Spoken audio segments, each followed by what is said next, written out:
Obyektimdə yerləşdirdiyim reklama görə mənə cərimə yazılıb. Bu halda nə edə bilərəm, hara müraciət edə bilərəm? Cavabı indi diqqətinizə çatdıracağım ki, sizin də məlumatınız olsun. Belə ki, obyektinizdə yerləşdirmək istədiyiniz reklamın qeydiyyatı üçün Dövlət Reklam Agentliyinə ərizə ilə müraciət edirsiniz.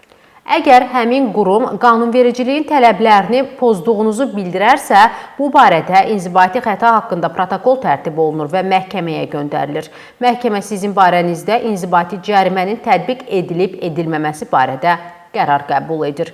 Əgər rayon və yaxud da şəhər məhkəməsinin barənizdə inzibati cərimə tətbiq edilməsi barədə qərarın əsassız olduğunu hesab edirsinizsə və ya həmin qərarla razı deyilsinizsə, qərarı rəsmi qaydada aldığınız gündən 10 gün müddətində apellyasiyaya şikayətlə apellyasiya məhkəməsinə müraciət edə bilərsiniz.